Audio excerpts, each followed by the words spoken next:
And she said, you know, this picture's going to make well over $200 million.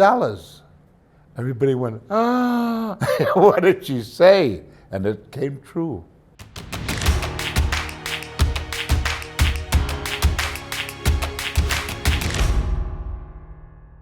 If you worked the whole week, you got $350, I think. And if you just worked one episode, you got something like $50 or something like that, you know. But it was quite something, and it was new for me. And of course, it opened up the whole vista for me, you know, and doing live television. And I remember one time I was playing. Who's that guy who goes around in a nightshirt in the ocean? Captain Neptune. Right. And I was playing Neptune going, you know, not saying a word, but they shot me through a fish bowl with the fish coming by, you know, and I'm going, whoa, whoa. And the kids, evidently I was playing a bad guy, you know, and the kids didn't like it. When I came by, they threw stones at me. I swear to goodness, I had to run for my life. But I didn't realize, you know, that I was playing a bad guy. I just played it naturally, you know, what I thought old Neptune would do himself. But it was crazy, and I went through an awful lot of stuff with the boys over there, and then later on, I went out to Hollywood, and I met Don Hastings' brother, because Don used to be with the Captain Video. And I tell you, it was really, you know, one thing led to another all the way along, but it was really something. And I thank Elizabeth Mears. She was the casting director. And when times looked desperate, you know, times were just awful, she put me on. And I'd get that $350. She made sure that I worked all week long. And one of those wonderful kind of people, you know, that knew that you needed the money and knew that you needed to work. And thanks to her, I came along in my own, you know, would you call it a career? All I knew is that I was working. But I tell you, Westerns to me make an awful lot of sense. Boy gets girl, girl gets boy, the horse gets everybody, you know, and everybody's happy, and you all walk away into the sunset, and it's wonderful because it's one of those kind of things that you can lose yourself in, and it's that kind of stuff that makes for good watching, you know? And you can go home kind of content and say, gee, wasn't that nice? And, you know, as kids, we used to play cowboys and Indians. I want to be the cowboy, quick, you know? But those days are gone forever. Kids don't know what cowboys are, and Indians, that's a strange word. That's only people come from India, aren't they? Sure they are, that's all. And they forget about the things that made this country. This is what made this country. Those people who were adventurous enough and became those wonderful people that came out into the wilderness and started something. Of course, they took away all the lands from the Indians, and the Indians never forgave us, and I don't blame them. And we treated them pretty badly. God knows we did. But, you know, it all ends up in the future, and that's the way it is now. And I'm sorry to say that the Indians took a licking. They really did, and it's a shame. But Westerns go on as long as they make good Westerns, and I think the last one they ever made was The Wild Bunch. First of all, I didn't want to do the show. I thought it was cornball, you know? And but they talked me into it. And so once I got into this thing, I said, my goodness. Suddenly I felt a little bit of the old biblical kind of work coming in at it. And Michael Landon was such a wonderful director. And and a mighty fine, although he was Jewish, by golly, he believed in the Bible and he believed in everything. And I want to tell you something. He was more of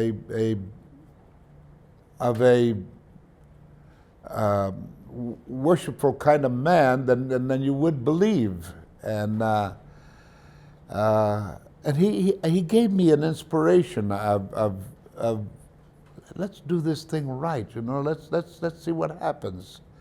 And when I saw the thing, I was amazed. I didn't realize, you know, that it came off that well. But people still talk to me about it, you know, that they saw that wonderful house on the prairie, and they loved it. They just thought it was marvelous, you know. Reams have been written about this man. I'll tell you one thing. To me, he was a wonderful guy. He was really a wonderful man. He was that kind of a person who took an interest in your life. He loved actors. He loved actors. I mean, you could be the worst actor or actress in the world, and he'd take his time and work with you and bring out the thing that he wanted, you know, easy. And the first thing you know, it made you look good, you know. When we went to work for him in the Wild Bunch, he knew that we were professional actors. So he didn't say too much. They said, I'd like to have this here and that there, and you come over here and this and that, and you say so and so and so, and that's it, you know. So we made it up ourselves as we went along, and it just happened, you know, with that kind of persons that work together, and it came out that way. And we had very little direction. I can't remember very much about his directing at all. But what we did, like for example, the time that after that bridge is blown, you know, and we're sitting there drinking the whiskey, and we're passing a bottle to one another, and we purposely didn't pass it to Warren Oates, you know. Who owned the bottle? And so everybody drank except him. And at the end, you know, he said, "Oh, I'm going to get you guys," you know. But it was such a wonderful scene, and we did it all on, just made it up as we went along. I don't know about making a point, but I'll tell you, he brought a new kind of violence to the screen. It was the first time that you ever saw a bullet enter a person and go out, and you know the explosion of the blood and everything else. Everybody went, "Ah, this is terrible." I remember when we first saw it in Jamaica. They showed it to a bunch of people, that columnists and everything else. They said, "Oh, this is terrible. This is oh my goodness," you know. And I said to Bill Holden, "Oh boy, there goes the fireworks, you know, and then goodbye, Hannah." And so they finally opened the picture, and they said, "This picture should never be shown," and this and that and the other thing. Came opening day, and I called Bill Holden, and I said, "Bill, stand by for repercussions." And I said, "Boy, we're going to get it today, I guess." He said, "Yeah, I suppose." And it came out and said, "Greatest Western ever made." How do you figure, you know? People say one thing one day, and the next day, bam, the greatest picture ever made. And boy, these actors, and it was marvelous, and it'll live forever. And there you go. And everybody imitated Sam Peckinpah with the guns, the this, the that. And today you see guns and you know, they carry cannons now.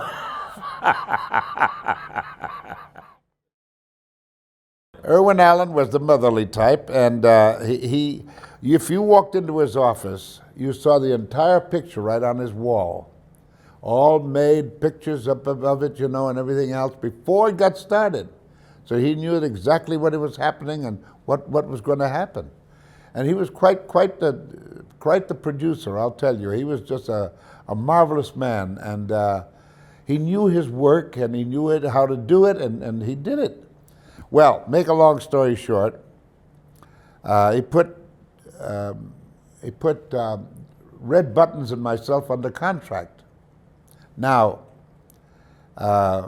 they were having a change of venue at the, I say venue, they were changing the head man at the studio at 20th Century Fox.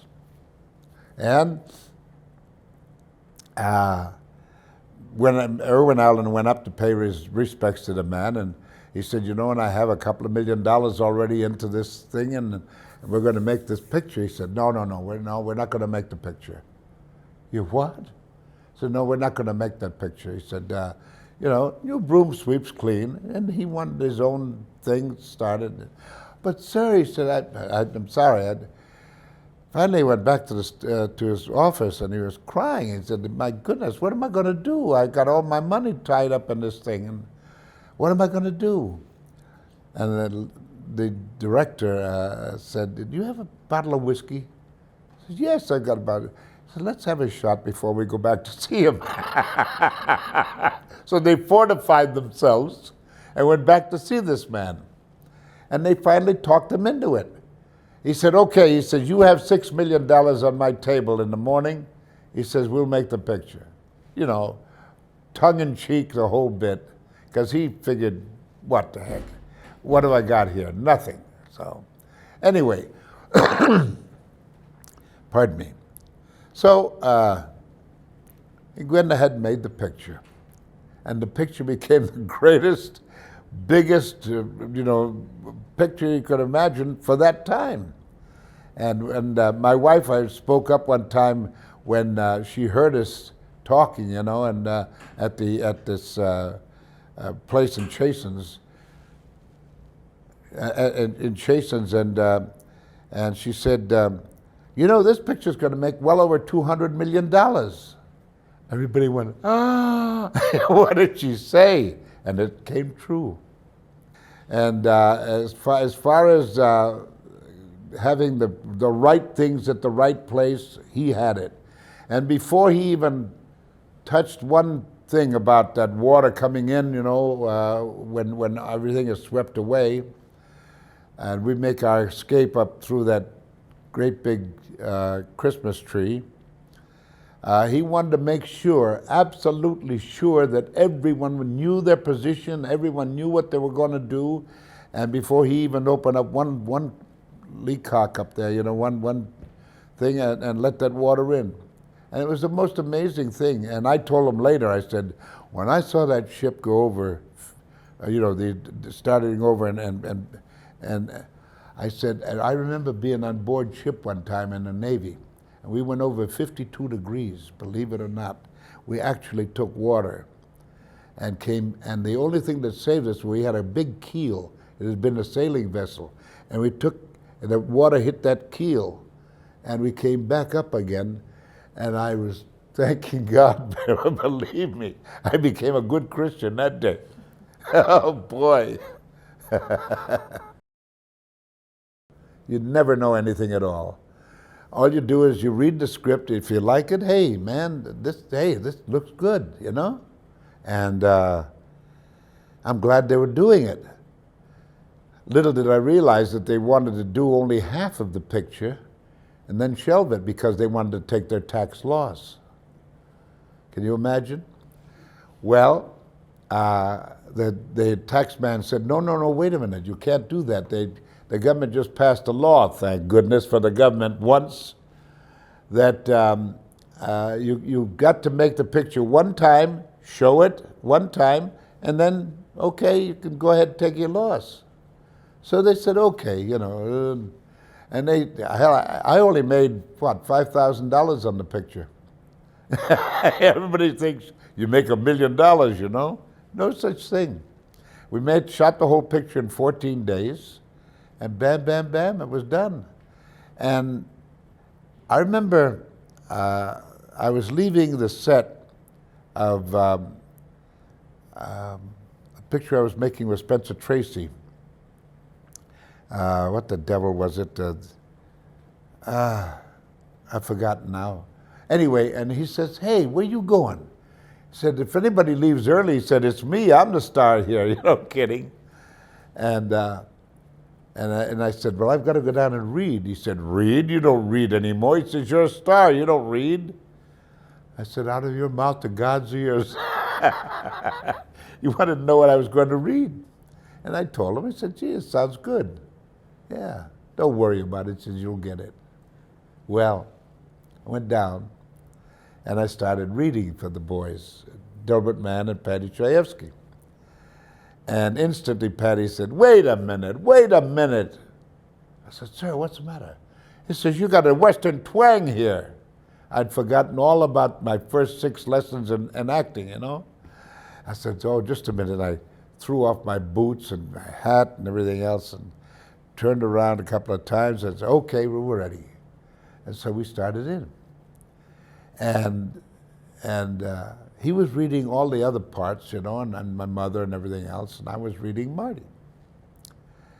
And we got to the part where my mother says, you know, you're not an ugly man. I'm just an ugly, ugly man. And I turned away and I started to cry. And as I turned back, I saw tears in Patty Chayefsky's eyes. And I glanced over at the bed where who do you call was, Delbert Mann. And he was crying. And inwardly I said, I've got it, I've got it. And we went right on, we never stopped, you know. But I was so happy, you know. And at the ending, you know, they're very officious, you know, and they said, well, we'll think about it, but, and Delbert said, no, he said, I know, Ernie. He said, no, you got the part, Ernie, you got the part. I said, oh, thank God, you know. And it all worked out fine, and it was the easiest picture I said to Patty one time, I said, Patty, you're an actor. I said, why don't you do this thing? Why didn't, you know, you do it. He said, if I were any kind of an actor, do you think I wouldn't? You know? But he said, this is my life. I lived this life for 10 years, he said, living with Italian people. And that was it. So I said, well, okay, off we go. And I asked about the picture the very first night after shooting the very first day. We were up in Gun Hill Road, and they brought me in ready to go to work for the night. And I said, well, how did it go? He said, you know, don't tell him anything, you know. So I said, well, okay, it must have been all right, otherwise they would have been all over me, you know. And suddenly I felt a tap on my shoulder, and I turned around, and there's a bunch of fellas over there. Said, hey, you the guy who killed Frank Sinatra? I said, yes, but it was only a picture. And what'd you want to do that for? I said, well, you know, it's only a picture, man. And some guy said, let's beat up on him in Italian. I said, oh, momento. And I spoke to them in Italian. I said, you know, you want to start something? I said, I'll give you the best I can, but, you know, after all, you're Italian? I said, of course I am. Whoa, why didn't you say so? Well, from then on, they brought me pizza and gallons of wine and everything else you can imagine, you know, and the guy in the back still saying, I still think we ought to care, you know. Well, you see how people take it? You know, he was their hero. And I can believe it. You know, Frank was a very dear friend of mine, and believe me, he was a sweetheart. I could tell you stories about him that you wouldn't believe, and but it was all true, all true. No, I never watched Rod Steiger. They wanted me to, and I said, what for? I've got to give my own rendition. And I said, no, I knew Rod very well, and we worked together and everything else, but I said, no, I want to do my own thing. And people that have seen the 2 versions say, my goodness, yours is altogether different. And the one thing they asked me, they said, you know, when they did it live on television, they admonished him for crying, because he said, you know, we don't want all that crying bit, you know, it's just too much. Oh, okay, he said, you know, I'll do it right, I'll do it, you know. But when the time came when you were on live television, you can't stop him. And Rod was the kind of a guy that really exploded, you know. He'd pull out all stops, you know. And so he cried, he carried on, and they just didn't want that. And no, I gave the indication that I wiped away a tear, and that was it, you know. But yeah. Well, we all ad-libbed. You know, I used to give my lines to other people too, you know, just to give them lines and say something, you know. Don't just stand there like a drop on the water, you know, just say something. So we used to swap lines around and everything else. But McHale's Navy, I often said this, that I did everything in McHale's Navy that I couldn't do in a regular Navy. You know? And we had a liaison man from the Navy who said, listen, he said, what are we doing here? I said, McHale's Navy. He said, but this isn't the Navy. I said, no, it's not supposed to be. This is McHale's Navy. Oh, well, don't call us, we'll call you, you know, and walked away from it. 2 years later, he's coming down with all kinds of people saying, this is McHale's Navy, you know, and of course I'm right with him, you know. And then I got invited, believe it or not, to the Pentagon. Mr. Warner, who was then Secretary of the Navy, invited me in.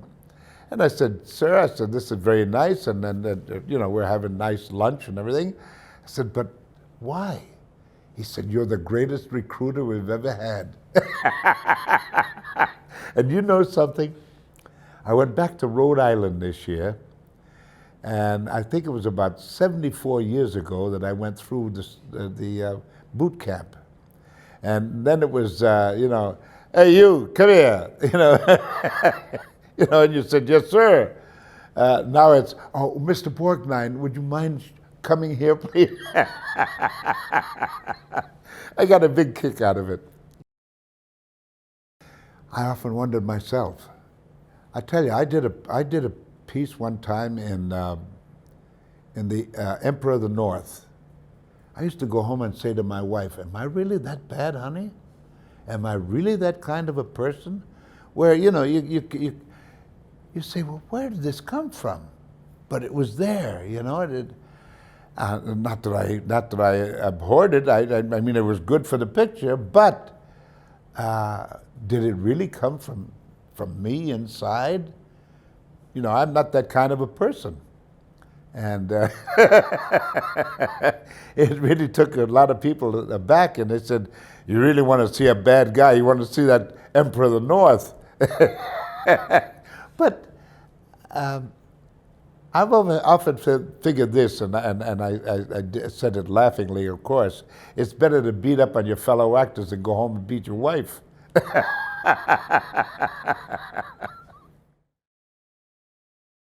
No, we went in and out, you know. You know, I often said that it's nice if you can stay in character, but it's also a pain in the butt, too, about, you know, remaining that way all the time, you know, that intensity, and but boy, it's not good for you, you know.